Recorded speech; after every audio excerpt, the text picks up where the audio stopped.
Hi hello नमस्ते, आप सभी का स्वागत है आज के एक नए वीडियो के अंदर। इस वीडियो में हम लोग बात करने वाले हैं रिजल्ट डिस्कशन के बारे में।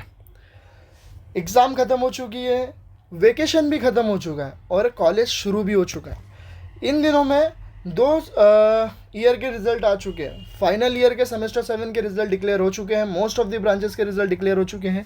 जो मेन कोर ब्रांचेस है उनके भी रिज़ल्ट डिक्लेयर हो चुके हैं। Computer, AIML, IT, AIDS, instrumentation, automobile, mechanical, ये सारे ब्रांचेस के रिज़ल्ट डिक्लेयर हो चुके हैं।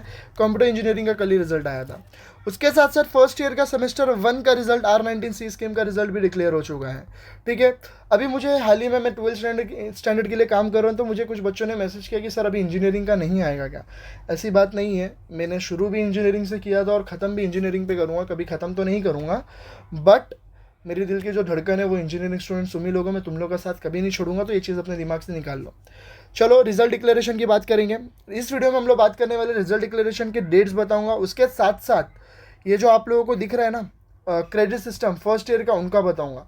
तो सबसे पहले हम लोग सेकेंड ईयर और थर्ड ईयर की बात करेंगे। तो कि सेकेंड और थर्ड ईयर वाले उनका रिजल्ट का डेट सुन के वो लोग वीडियो को छोड़ के चले जा सकते हैं। लेकिन सेकेंड ईयर वाले मल्टी डिसिप्लिनरी सब्जेक्ट्स के बारे में बताऊंगा, वो रुकना। थर्ड ईयर का हम लोग रिजल्ट का डेट बता देते हैं ताकि थर्ड ईयर वाले फटाफट चले जाए ये रिजल्ट का डेट सुन के। लास्ट में हम लोग डिस्कस करने वाले फर्स्ट ईयर के बारे में। थर्ड ईयर के बाद सेकेंड ईयर डिस्कस करेंगे एंड देन फिर कंप्लीटली फर्स्ट ईयर पर हम लोग फोकस करेंगे। ठीक है, तो क्योंकि उनके क्रेडिट सिस्टम में सारी चीज़ों के बारे में इस वीडियो में हम लोग एक्सप्लेन करेंगे। तो जो थर्ड ईयर का रिजल्ट का डिक्लेरेशन डेट है वो ध्यान से सुनो। 27 जनवरी टू सेकेंड वीक ऑफ फरवरी तक तुम लोग के रिजल्ट देखने मिल जाएंगे। क्या बोला मैंने? 27 जनवरी से लेकर सेकेंड वीक तक तुम लोग के रिजल्ट डिक्लेयर होना शुरू हो जाएंगे। अब मैंने ऐसा क्यों बोला, इतने दिनों के बीच में क्यों आएंगे रिजल्ट? क्योंकि कॉलेज वाइज रिजल्ट डिक्लेरेशन होता है। ठीक है, 27 से आप लोगों को रिजल्ट देखना मिल जाएगा, उसका टेंशन मत लो। या फिर उससे पहले भी आ सकता है। इलेक्शन का टाइम चल रहा है, उस वजह से बहुत सारे टीचर्स की ड्यूटी लगी हुई है, वो सारी की वजह से डिले भी हो सकता है या फिर जल्दी भी आ सकता है। बट मुझे जहाँ तक डेट मिली है वो है 27 जनवरी से स्टार्ट हो जाएगा। सेकेंड वीक ऑफ के ये पीरियड्स के अंदर तुम लोग के रिजल्ट डिक्लेयर हो जाएंगे। ठीक है, थर्ड ईयर के डेट्स हम लोग ने डिक्लेयर कर दिए। सेकेंड ईयर की R19 और NEP की बात करेंगे हम लोग, R19 और NEP के बारे में।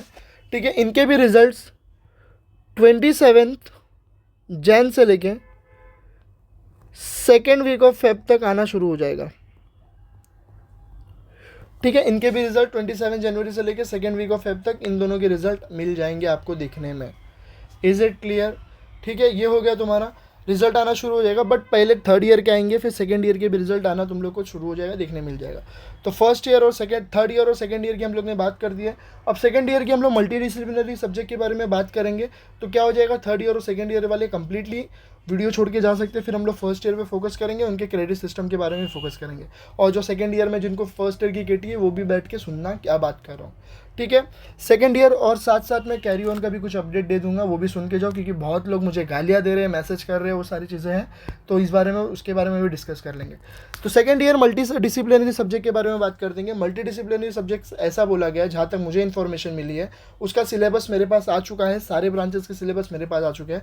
फॉर एग्जाम्पल, अगर कोई IT ब्रांच से है और कोई कंप्यूटर ब्रांच से है, तो IT ब्रांच वाले कंप्यूटर ब्रांच का सब्जेक्ट को चूज़ करना पड़ेगा। For example COA, computer organization and architecture. But computer वाले IT का सब्जेक्ट चूज़ नहीं करेंगे।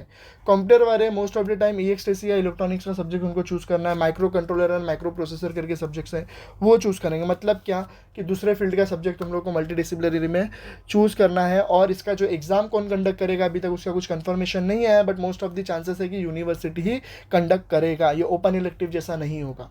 ठीक है, तो मल्टी डिसिप्लिनरी को हल्के में मत लेना। ठीक है, अच्छे से पढ़ाई करना। ओके, तो सेकेंड ईयर और थर्ड ईयर की हम लोग ने कम्प्लीटली बात कर दी है। हम लोग बात करेंगे FE-SEM टू R19 के एग्ज़ाम के डिक्लेरेशन डेट के बारे में। ठीक है, R19 FE-SEM टू R19 के रिजल्ट के डिक्लेरेशन के डेट के बारे में बात करेंगे। तो उनका जो रिजल्ट का डेट है वो ये डे पे डिक्लेयर होगा, 19 जनवरी से लेके 26 जनवरी के बीच में आप लोगों को इनके रिजल्ट देखने मिल जाएंगे। ये 19 और 26 के बीच में एक डे पे तुम लोग के इसके सेमेस्टर 2 के R19 के रिजल्ट देखने मिल जाएंगे। बात करते हैं सेमेस्टर 2 के NEP के बारे में। तो इनका रिजल्ट का डिक्लेरेशन का डेट है तुम लोग का फेब में देखने मिलेगा। या उससे पहले भी आना शुरू हो जाएगा, लेकिन मोस्ट ऑफ द चांसेस है तुम लोग के फर्स्ट वीक के फेब में देखने मिल जाएगा। रिजल्ट तुम लोग के ब्रांच वाइज अपलोड होते हैं, जनवरी से भी स्टार्ट हो सकते हैं आना, बट फेब के फर्स्ट वीक में आएगा। सेमेस्टर 1 के बारे में बात कर रहा हूँ, तो तुम लोग को इसके भी रिजल्ट फरवरी के फर्स्ट वीक से देखने मिल जाएगा। ठीक है, पहले तुमको सेमेस्टर 2 का रिजल्ट देखने मिलेगा, उसके बाद सेमेस्टर 1 का मिलेगा। फरवरी के सेकेंड वीक पकड़ के चल लो, सेकेंड वीक, ठीक है, फरवरी का सेकेंड वीक पकड़ के चलो। ये जो रिजल्ट है तुम लोग के FE7 NEP के फरवरी के सेकेंड वीक में तुम लोग को रिजल्ट देखने शुरू हो जाएंगे, but most of the chances है कि फर्स्ट वीक से ही आना शुरू हो जाएगा। तो हम लोग यहाँ पे एक काम कर देते हैं, यहाँ पे हम लोग लिख लेते हैं फर्स्ट वीक से लेके फर्स्ट टू सेकेंड वीक के अंदर तुम लोग को रिजल्ट देखने मिल जाएंगे। Is it clear? तो हम लोग ने फर्स्ट ईयर सेमेस्टर 2 सेमेस्टर 1 की भी बात कर ली। अब हम लोग जाएंगे क्रेडिट सिस्टम के बारे में।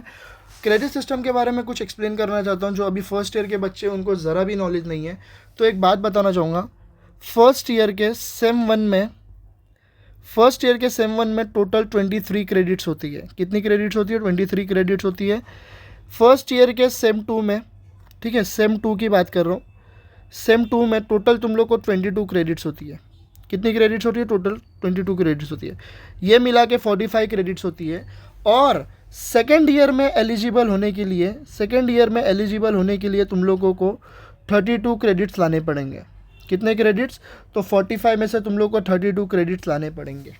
Is it clear? Semester 1 semester 2 मिला के 45 में से 32 क्रेडिट्स लाने पड़ेंगे। लेकिन कौन कौन से सब्जेक्ट्स को कितनी क्रेडिट्स है वो भी मैं बता देता हूँ। यहाँ पे आप लोग को दिख रहा होगा, एक सेकेंड रुक जाओ, यहाँ पे आप लोग को दिख रहा है ये पूरा सेमेस्टर 1 का है, एक सेकेंड, ठीक है, ये पूरा दिख रहा है आप लोगों को, ये पूरा सेमेस्टर 1 का है, ठीक है, ये पूरा यहाँ तक सेमेस्टर 1 का है और नीचे से तुम लोग के सेमेस्टर 2 शुरू हो जाते हैं, ठीक है, ये पूरा सेमेस्टर 1 का है। अगर आप लोग देखोगे तो अप्लाइड मैथमेटिक्स को 3 क्रेडिट्स हैं, 1 credits for internal and 2 credits for theory, जो तुम लोग के सेमेस्टर के एग्जाम्स होते हैं। तो टोटल 3 क्रेडिट्स हैं। अब एक और चीज़ नोटिस करना, अगर तुम लोग थियरी में पास हो और इंटरनल में फेल हो तो तुम लोग को 0 क्रेडिट मिलेगा। ध्यान से सुनना क्या बोल रहा हूँ। अगर मैथमेटिक्स में तुम लोग थियरी में पास हो सेमेस्टर के और इंटरनल में फेल हो तो ये 3 क्रेडिट्स नहीं मिलेंगे, तुमको 0 क्रेडिट्स मिलेगा। Same apply for physics, chemistry, mechanics and BEE also. Is it clear? क्या बोल रहा हूँ, ध्यान से सुनो। अगर तुम लोग का इंटरनल में KT है तो एक्सटर्नल के पूरे क्रेडिट्स नहीं मिलेंगे, पूरा 0 हो जाएगा। तो जितना तुम लोग उड़ी मारते मारते एग्ज़ाम दिए हो, मस्ती में एग्ज़ाम दिए हो, वो बता दे रहा हूँ, तुम लोग के पास एक और मौका है। सेमेस्टर 2 का जब एग्ज़ाम दोगे और रिज़ल्ट के बाद जिन बच्चों को KT लगेगी तो तुम लोग सेमेस्टर 2 में सिंसियरली पढ़ाई करो, मेरा बस यही कहने का मतलब है, ठीक है। वो सेमेस्टर 2 में तो बाद में आते हैं, फर्स्ट ईयर के बारे में बात करते हैं। अप्लाइड मैथमेटिक्स को 3 क्रेडिट्स हैं, अप्लाइड फिजिक्स को 2 क्रेडिट्स हैं, अप्लाइड केमिस्ट्री को 2 क्रेडिट्स हैं, मैकेनिक्स को 2 है, BEE को 3 क्रेडिट्स हैं, 2 क्रेडिट्स इंटरनल, ठीक है, sorry external, 1 credits internal. Applied physics lab 0.5, lab के 0.5, मैकेनिक्स लैब के 1 है, BEE लैब को 1 है, PCE को 2 है, ठीक है। ऐसे करके तुम्हारे क्रेडिट जो है PCE के फिर टोटल तुम लोग को 3 है। वर्कशॉप के 1 क्रेडिट्स है, C प्रोग्रामिंग के 2 क्रेडिट्स हैं, फिर ह्यूमन वैल्यूज़ के 2 क्रेडिट्स हैं, ठीक है। सेमीकंडक्टर फिजिक्स इसके अंदर नहीं आया है, ठीक है, सेमीकंडक्टर फिजिक्स यहाँ पे नहीं है, 14 तक ही है तुम लोग को। सेमीकंडक्टर फिजिक्स तुम लोग के सेमेस्टर 2 में आ चुके हैं। तो ऐसे करके तुम लोग को टोटल 23 क्रेडिट्स है। कितने क्रेडिट्स है? तुम लोग को 23 क्रेडिट्स है। फॉर एग्जाम्पल, अगर बच्चा केमिस्ट्री में फेल हो गया इंटरनल में, या फिर केमिस्ट्री में बच्चा एक्सटर्नल में फेल हो गया, तो उसका इंटरनल का भी क्रेडिट्स काउंट नहीं होगा, वो ऑटोमेटिकली 0 हो जाएगा। सो तुम लोगों को 45 में से कितने क्रेडिट्स लाने? 32 क्रेडिट्स लाते हैं। अभी सेमेस्टर 2 के बारे में बात करते हैं। सेमीकंडक्टर फिजिक्स, ये जो तीनों हैं, ये तीनों जो है तुम लोगों के क्या है? फिजिक्स है। क्या है? इलेक्टिव फिजिक्स है, इलेक्टिव फिजिक्स है, ठीक है, इलेक्टिव फिजिक्स है। सेमीकंडक्टर फिजिक्स, इंजीनियरिंग मटेरियल्स, ये सारे तुम लोग के ओपन इलेक्टिव फिजिक्स है। केमिस्ट्री के सब्जेक्ट्स इसमें नहीं दिए क्या? एक सेकेंड, सॉरी, एक सेकेंड, 1 मिनट रुक जाओ। यस, इन लोग ने क्या किया है, सेमीकंडक्टर फिजिक्स एक ही, फिजिक्स का कोई एक ही सब्जेक्ट डाला हुआ है। फिजिक्स के टोटल तुम लोग को 3 सब्जेक्ट देखने मिलेंगे, सेमीकंडक्टर फिजिक्स, मेजरमेंट करके दिखने मिलेंगे। इंजीनियरिंग मटेरियल जो है तुम लोग के वो केमिस्ट्री में आ गया, तुम लोग के किस में आ गया, केमिस्ट्री में आ गया। केमिस्ट्री में भी 3 सब्जेक्ट्स है, कन्वेंशनल है, इंजीनियरिंग मटेरियल्स है, same as it is physics में। तो मैंने ये क्रेडिट सिस्टम उठाया हूँ, ये किसी एक स्टूडेंट्स का उठाया हुआ हूँ, जो कि तुम लोग को ई समझ पोर्टल पे तुम लोग को मिल जाएगा। ठीक है, तो इन लोग को जो चूज़ किया, उन लोग को सेमीकंडक्टर फिजिक्स चूज़ किया हुआ, किसी किसी को मटेरियल चूज़ किया, तो उनका क्रेडिट सिर्फ बता रहा है। ठीक है, फॉर एग्जांपल सेमीकंडक्टर फिजिक्स के साथ जो 3 सब्जेक्ट्स है ओपन इलेक्टिव में, उनके क्रेडिट्स कितने होंगे, 2 ही क्रेडिट्स होंगे। फिर उसके लैब के 0.5 क्रेडिट्स होंगे, इंजीनियरिंग मटेरियल्स के 2 क्रेडिट्स हैं, अप्लाइड मैथमेटिक्स के 3 क्रेडिट्स है, ग्राफिक्स के 3 हैं, डेटा स्ट्रक्चर के 2 हैं, एंड फिर ये सारे तो लैब है तुम लोग के।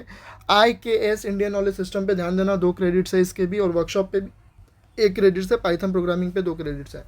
तो अभी जो बच्चों ने सेमेस्टर 1 पे ध्यान नहीं दिया है, जो कि कॉलेज अटेंड नहीं करते थे, लेक्चर्स अटेंड नहीं करते थे, उनको लगता था कि भाई हाँ चलो ठीक है पास हो जाएंगे, 5 क्रेडिट नहीं लगेगी, बट रियलिटी अलग है। जब रिजल्ट आएगा, मैं डरा नहीं रहा हूँ, रिजल्ट में मोस्ट ऑफ द बच्चे क्लियर होंगे, मोस्ट ऑफ द बच्चे क्लियर नहीं होंगे, तो फिर आप लोगों को थोड़ा डर लगेगा कि अभी क्या पढ़ेंगे। तो टेंशन मत लो, सेमेस्टर 2 पे फोकस करना, और फोकस किस पे करना है, ये 2 सब्जेक्ट्स पे, applied mathematics 2 and engineering graphics. ये 2 ऐसे सब्जेक्ट्स है कि तुम लोग को पीछा छोड़ेंगे ही नहीं। अप्लाइड मैथमेटिक्स 2 का मैं पढ़ा रहा हूँ, अप्लाइड मैथमेटिक्स 2 आप लोग कोर्स को एनरोल कर सकते हो, नीचे डिस्क्रिप्शन में लिंक दिया हुआ है, वहाँ पे मैं कंपलसरी क्वेश्चंस करा रहा हूँ। जो क्वेश्चन बैंक के क्वेश्चंस होते हैं, जो एग्जाम में आने के चांसेस है, वो सारे के सारे मैं क्वेश्चंस करा रहा हूँ, तो आप लोग इनरोल कर सकते हो। प्राइस जो है बहुत कम है, 9,999 है। इसके प्राइस 1,999 होने में ज़्यादा टाइम नहीं, 1,999 होने में ज़्यादा टाइम नहीं लगेगा। तो जो भी बच्चों ने अभी इनरोल नहीं किया, कर लो 999 में। एक लेक्चर हम लोग ने पढ़ा लिया है मॉड्यूल नंबर 1 से, जो पढ़ा रहा हूँ वहीं से पेपर में आएगा, यूटी में भी आएगा, इजीली चल रहा है, आप लोग कर सकते हो, आपके ऊपर है। इंजीनियरिंग ग्राफिक्स का हम लोग कोर्स अभी तक लॉन्च किए नहीं है, बट चांसेस है कि हम करेंगे नहीं, क्योंकि मेरे पास उतना टाइम नहीं है। बट जिसको मैथमेटिक्स 2 पढ़ना है वो इनरोल कर सकता है, नीचे डिस्क्रिप्शन में लिंक दिया हुआ है। बात करेंगे, आप लोगों को ये दोनों सब्जेक्ट पे फोकस करना है, उसके साथ साथ रिजल्ट आने में जब आएगा, जिसको केटी रहेगी उनको सेमेस्टर 1 पे भी फोकस करना रहेगा। तो हमारा एम क्या होना चाहिए, केटी लगेगी भी तो मुझे 32 क्रेडिट्स लाने हैं। कितने क्रेडिट्स लाने हैं, 32 क्रेडिट्स लाने हैं। क्यों, सेकेंड ईयर में एलिजिबल होने के लिए। अगर 32 क्रेडिट्स नहीं आया तो सेकेंड ईयर में जाने से ड्रॉप आउट हो जाएंगे, ठीक है, ड्रॉप लग जाएगा आप लोगों को। तो मेक श्योर डैट कि हमारा टारगेट होना चाहिए सेमेस्टर 2 में एटलीस्ट कैसे भी करके सारे सब्जेक्ट्स को क्लियर करना, साथ साथ प्रैक्टिकल्स बैठना है, लैब बैठने हैं, इंटरनल सब्जेक्ट्स को क्लियर करना है। अगर इंटरनल क्लियर नहीं है तो एक्सटर्नल के भी क्रेडिट्स नहीं मिलेंगे, इसलिए इंटरनल बैठना ज़रूरी है। इंटरनल के मार्क्स जो यूटी वगैरह होती है उसमें हम लोग को पास होना है। और फॉर एग्जांपल अगर सेमेस्टर 2 में, अगर सेमेस्टर 1 में अगर मान लो तुम लोग को टोटल 6 सब्जेक्ट्स है, 6 सब्जेक्ट्स में से समझ लो 4 केटी लग गई, 4 केटी लग गई, तो भी डरने की बात नहीं है। जब तुम लोग का सेमेस्टर 2 का एग्ज़ाम चल रहा होगा ना, तो तुम लोग को सेमेस्टर 1 का मौका मिलेगा एग्ज़ाम देने के लिए। तो हम केटी में क्या करेंगे, केटी में क्लियर करेंगे, और ऐसे करके हम लोग 32 क्रेडिट्स निकाल लेंगे। But make sure that second year में केटी लेके मत बैठ जाना, सॉरी सेमेस्टर 2 में केटी मत लेके बैठना, उस पर फोकस करो। लेक्चर छोड़ना है छोड़ो, लेकिन ये 2 सब्जेक्ट का लेक्चर मत छोड़ो। इंटरनल मार्क्स बहुत इंपॉर्टेंट है। डेटा स्ट्रक्चर इजी है, इसका पीछा भी मत छोड़ना, बट ये सब्जेक्ट्स बहुत लोगों को नहीं समझ में आता है, इजी है, कर लेंगे अपन, ठीक है। इंजीनियरिंग मटेरियल्स, ये सारे सब्जेक्ट्स हम लोग क्या है पढ़ लेंगे, इसका टेंशन नहीं है। लेकिन ये जो 2 सब्जेक्ट्स है, ये एक दिन पहले पढ़ के पास नहीं हो सकते हम लोग। तो इसके लिए मैथमेटिक्स 2 एंड इंजीनियरिंग ग्राफिक्स हमें आना चाहिए, ठीक है। इसके लेक्चर्स कॉलेजेस के मत छोड़ो, अच्छे से पढ़ो, अच्छे से निकल जाएगा। तो मैंने बहुत अच्छे से समझाया आप लोगों को कि सेमेस्टर 2 में केटी मत लगने दो, लेक्चर्स बैठो, और सेमेस्टर 1 के लिए अपने पास एक और मौका है। तो अपना अभी मेन फोकस सेमेस्टर 2 पे होना चाहिए। रिजल्ट आने के बाद हम वापस डिस्कस करेंगे, स्ट्रैटेजी बनाएंगे कैसे पढ़ना है, बट अभी टेंशन मत लो, अभी पूरा मेन फोकस किस पे होना चाहिए, सेमेस्टर 2 पे होना चाहिए, ठीक है। जिनको मैथमेटिक्स 2 का कोर्स चाहिए वो इनरोल कर सकता है, नीचे डिस्क्रिप्शन में लिंक दिया हुआ है, आप लोग इनरोल कर सकते हो। जिसको नहीं करना है वो मत करो, it's up to you. Questions bank के हम सारे क्वेश्चंस करा लेंगे, और अर्ली आप लोगों को क्वेश्चन बैंक के एक्सेस भी मिल जाएंगे मैथमेटिक्स 2 के। सो कॉलेज अटेंड करो, प्रैक्टिकल्स अटेंड करो, अभी तुम लोग के फेस्ट वगैरह चलने वाले हैं। ऑल दी बेस्ट, अच्छे से करो, पढ़ाई करो, ठीक है। रिजल्ट का वेट करेंगे, रिजल्ट के ये डेट्स पे तुम लोग को रिजल्ट देखने मिल जाएंगे, ठीक है, या ऊपर नीचे भी हो सकता है, जल्दी भी आ सकता है, ठीक है। मुझे ये डेट्स मिले तो जो कि मैंने आप लोगों से शेयर कर लिया हूँ। बहुत लोग डिस्कस कर रहे थे कि सर एग्ज़ाम के रिजल्ट आएंगे कब। सो ओवरऑल वाइंड अप करते इधर, अच्छे से पढ़ाई करो, मिलते हैं अगले नए वीडियो में, बाय बाय।